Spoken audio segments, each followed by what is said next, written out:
Welcome to Off-Grid Victory. So I just got done finishing basically the framing of this shed slash cabin, bug out cabin even, I don't know. Anyway, I just wanted to show you how I constructed it. I tried to make it 94 inches by 94 inches by the highest point being 94 inches. Just because dimensional lumber's sheets anyway are sold by 8 feet by 4.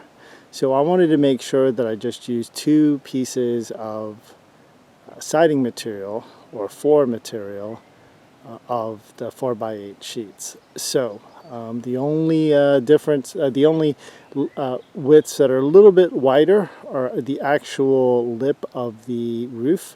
And I'll show you how I constructed that next. Alright, so let's go in. So the window, so the door, let's start by saying the door is going to be a large 36-inch door. Pretty big for a structure this size, but what it does is it takes it to 38 inches and it basically covers roughly the width of the half of the width of the shed. And so here's the header right there. It's just 2x6 headers.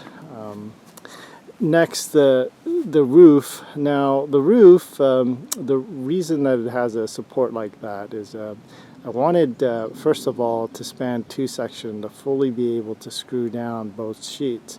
So I went sideways on that plank, but to give it extra support I created a T,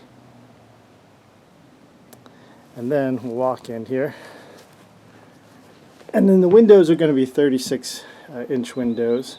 Now everything you see here, it's not normal framing as most people would do it. It's not in the vertical position, it's in the horizontal, and the reason why I did that was to save roughly the inch and a half around or 3/4 of an inch around the perimeter of the whole shed.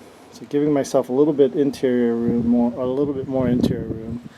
The corners are braced by 45s, and the angle on this whole shed is 5 degrees. I used 5 degrees on every cut, whether it's on a miter saw or a circular saw. It's a 5-degree angle, or 85 degrees instead of a 90. And the slope of the roof, same thing. And there's a lot more going on here in this header area and the support, just because that's where the door jam's going to go, and that's where it's going to bolt in. So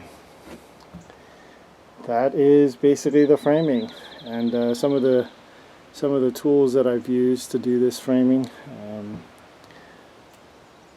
drill,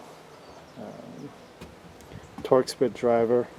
The whole shed was built using Torx head 2.5 and 3-inch screws. All right, shalom, y'all.